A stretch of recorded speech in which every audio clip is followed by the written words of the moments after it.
नमस्कार, दिल्ली स्पेशल देख रहे हैं आप। मैं हूं आपके साथ साहिल दुलिया। बुलेटिन की शुरुआत करते हैं। लोकसभा में पेश किए गए राष्ट्रीय राजधानी क्षेत्र शासन संशोधन विधेयक 2021 यानी जीएनसीटीडी एक्ट के खिलाफ आम आदमी पार्टी के राज्यसभा सांसदों ने आज संसद परिसर में इस विधेयक को लेकर केंद्र सरकार के खिलाफ नारेबाजी की। इस दौरान आम आदमी पार्टी सांसदों ने पोस्टर के माध्यम से भी केंद्र की मोदी सरकार पर निशाना साधा। आप सांसदों ने इन नारों वाले पोस्टर्स भी पकड़े हुए थे, जिन पर कुछ स्लोगन्स लिखे हुए थे कि बीजेपी चुनाव हारी, खिसियानी बिल्ली खंबा नोचे, एमसीडी में हो गए जीरो तो क्यों बनते हो हीरो, सुप्रीम कोर्ट कहता है सीएम सरकार है, अमित शाह कहते हैं एलजी सरकार है। वहीं संजय सिंह ने जब राज्यसभा में बिल आएगा तो वो अन्य राजनीतिक दलों के सांसदों से बातचीत भी करेंगे। बताते चले कि गृह मंत्रालय की ओर से लोकसभा में एक विधेयक पेश किया गया है जो दिल्ली के एलजी को और शक्तियां प्रदान करता है। इस बिल को लेकर दिल्ली सरकार और केंद्र के बीच आने वाले दिनों में टकराव देखा जा सकता है।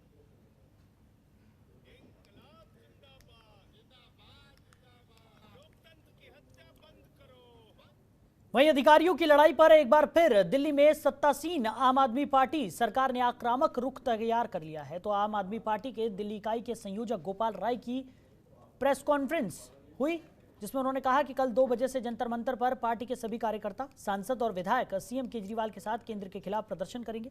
वहीं संसद के उच्च सदन में विधेयक पास न हो सके, इसको लेकर पार्टी की तरफ से विपक्ष के सांसदों से भी संवाद किया जाए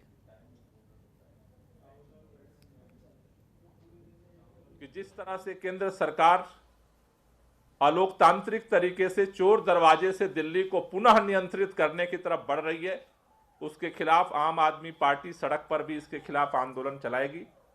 कल 2 बजे से जंतर मंतर पर आम आदमी पार्टी के कार्यकर्ता, आम आदमी पार्टी के पार्षद, आम आदमी पार्टी के विधायक, आम आदमी पार्टी के मंत्री, सांसद सभी उस प्रदर्शन में शामिल होंगे।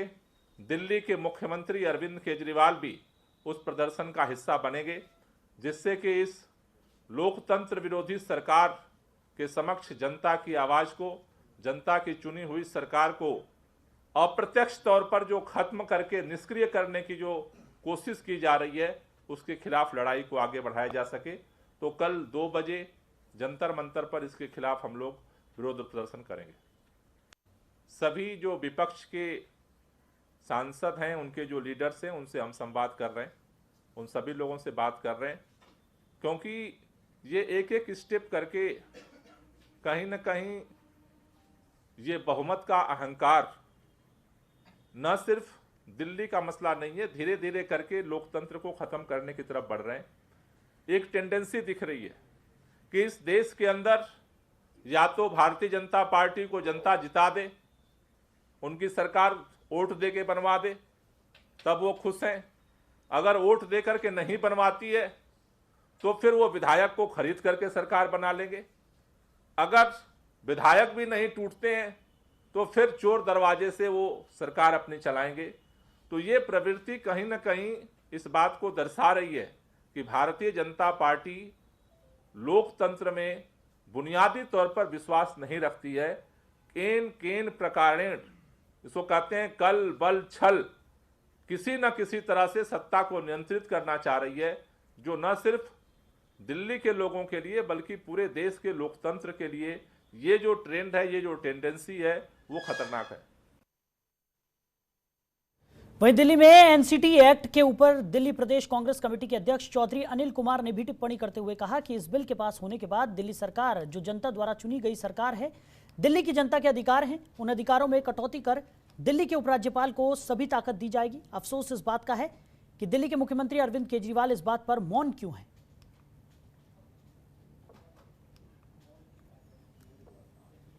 इसकी पार्लियामेंट में एक बिल प्रस्तुत किया गया है, वो बिल दिल्ली से संबंधित है। यानी कि इस बिल के पास होने के बाद दिल्ली की जो चुनी हुई सरकार है, या मैं यूँ कहूँ कि दिल्ली की जनता के जो अधिकार हैं, उन अधिकारों में कटौती करके दिल्ली के उपराज्यपाल साहब को ताकतें दी जाएंगी। अफसोस इस बात का है जो आज दिल्ली के मुख्यमंत्री बनकर के दिल्ली में राज कर रहे हैं अरविंद केजरीवाल, आज तक मौन क्यों है। 3 फरवरी लगभग 50 दिन पूर्व इस बिल को कैबिनेट के बीच में लाया गया था। इन 50 दिनों के बीच में एक बार भी प्रयास अरविंद के द्वारा नहीं किया गया, ना उनकी पार्टी के सांसदों के द्वारा, इस तरह का प्रयास किया गया कि इस बिल को रोका जाए।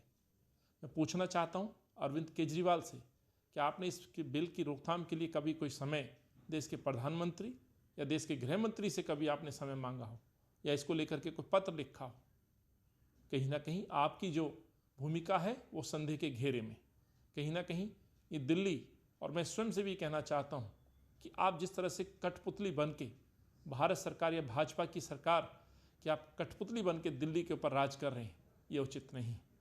कांग्रेस पार्टी इस बिल का विरोध करती है और केवल विरोध नहीं करती है, इस विरोध को लेकर के कल हम संसद का घेराव और संसद पे धरना भी देंगे। वहीं उत्तरी दिल्ली नगर निगम के कस्तूरबा अस्पताल के रेजिडेंट डॉक्टर्स 3 महीनों से सैलरी न मिलने से नाराज हैं, जो पिछले कई दिनों से हड़ताल कर रहे हैं। यही नहीं, नाराज डॉक्टर्स ने डिग्री वापस करने की चेतावनी तक दे डाली है। क्या है ये पूरा माजरा, आपको दिखाते हैं।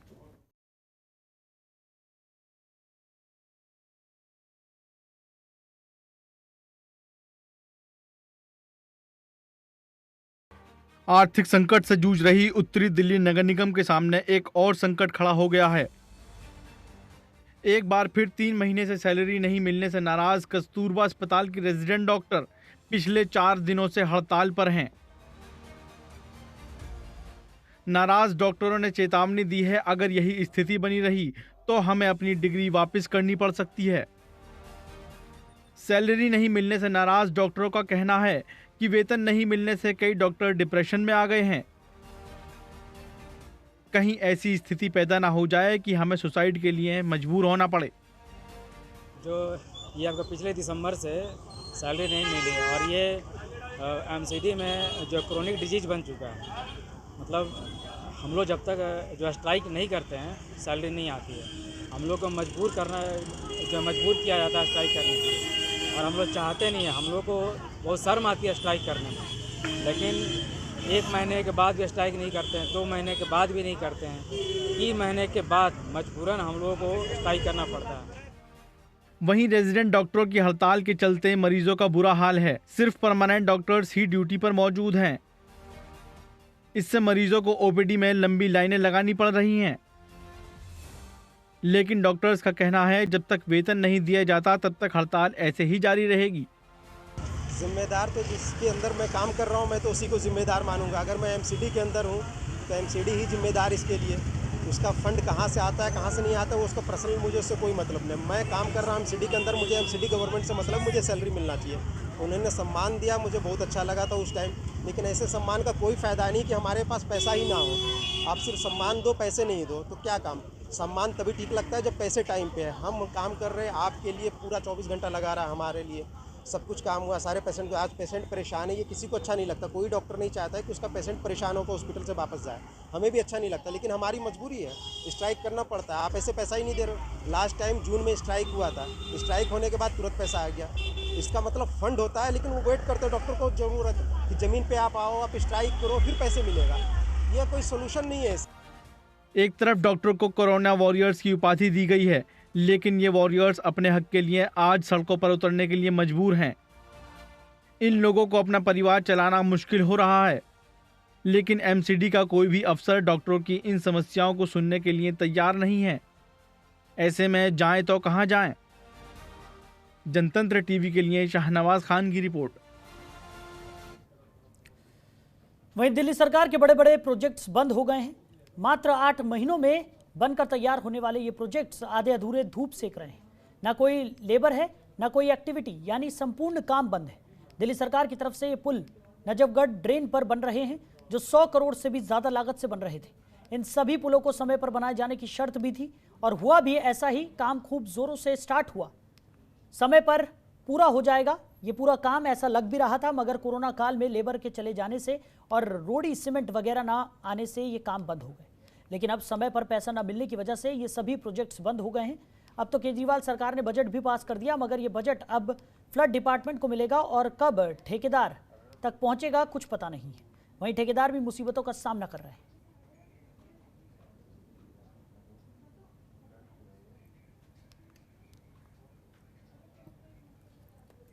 पेमेंट ही नहीं मिल रही है। लास्ट मार्च में जो पेमेंट हुआ था उसके बाद 1 साल हो गया, पेमेंट आया ही नहीं। 4-5 महीना तो हमने काम चलाया जितना कर सकते थे। मैंने अभी करीब 26 किलोमीटर का सफर तय किया। यहाँ पे कई पुल बन रहे हैं, सभी बंद हैं। सभी बंद पड़े। सब बजट के कारण बंद हैं। बजट के कारण ये स्टील का सीमेंट का काम है, सब नगद आते हैं, कहाँ तक चलाएंगे? पेमेंट आएगा तभी काम होगा आगे। तो ये तो करोड़ों का काम था और समय पे करना था। वो बिल्कुल समय पे करना था। इसमें कंक्रीट की जगह स्टील का गार्डर यूज हुआ कि ताकि टाइम से हो जाए, लेकिन गवर्नमेंट ने पेमेंट ही नहीं किया। फिर भी हमने 4-5 महीना काम चलाया अपने बजट से, बाहर से पैसे लाके, लेकिन अब तो 4-5 महीना से बंद ही पड़ा है सब काम। तो वहीं कोरोना महामारी के बीच सबसे खास बात यह रही कि डॉक्टर अंबेडकर के साथ संविधान की ड्राफ्टिंग कमेटी में काम करने वाले 107 वर्षीय केवल कृष्ण ने भी कोरोना वैक्सीन लगवाई। केवल कृष्ण ने 1918 के स्पेनिश फ्लू को भी देखा है, तब वो महज 5 साल के थे। केवल कृष्ण के बेटे अनिल कृष्ण ने बताया कि देश में लॉकडाउन लगने के बाद उन्हें पहली बार घर से बाहर लाया गया है। कोरोना वैक्सीन लगवाने के बाद केवल कृष्ण को किसी भी तरह की तकलीफ नहीं हुई। ये टीका उन्हें सुखदेव विहार के फोर्टिस अस्पताल में लगवाया गया। वहीं 107 साल की उम्र में टीका लगवाकर उन्होंने देश दुनिया में मिसाल पेश की है। केवल कृष्ण का जन्म 4 अगस्त 1913 को जालंधर जिले के करतारपुर में हुआ था। केवल कृष्ण के बेटे अनिल कृष्ण ने बताया कि कोरोना वायरस के चलते मार्च 2020 में लगे लॉकडाउन के बाद वो पहली बार टीका लगवाने के लिए दक्षिणी दिल्ली स्थित अपने आवास से बाहर निकले हैं। उन्होंने कहा कि लॉकडाउन के बाद से हमने उन्हें घर में ही सुरक्षित रखने का निर्णय किया था। आज हम उन्हें कार में बैठाकर उस अस्पताल में कोविड-19 टीका लगवाने लाए हैं जहां 2019 में केवल कृष्ण का ऑपरेशन हुआ था। टीका लगवाने के बाद उन्हें घर ले जाया गया।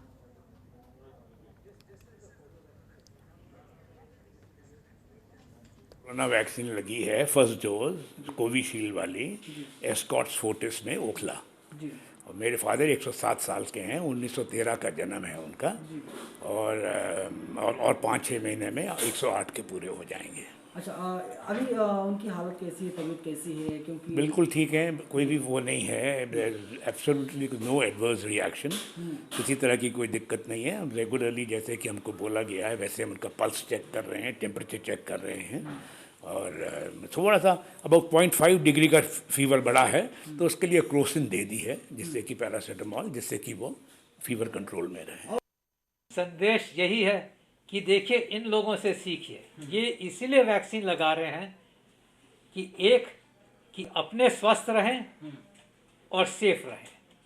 इवन एट 107 कि वो चाहते हैं कि मैं 108 पे भी पहुंचूं, 109 पे भी पहुंचूं, 110 पे पहुंचूं। ये एटीट्यूड नहीं है कि ज़िंदगी जी ली, अब जो होगा देखा जाएगा। सेकेंडली वो चाहते हैं कि उनके आसपास जो हैं वो भी सेफ हों।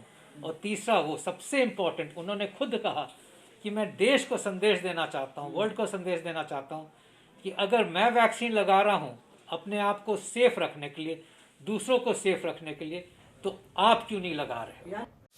खबरों के निष्पक्ष विश्लेषण के लिए सब्सक्राइब करें Jantantra TV and press the bell icon. Never miss any update.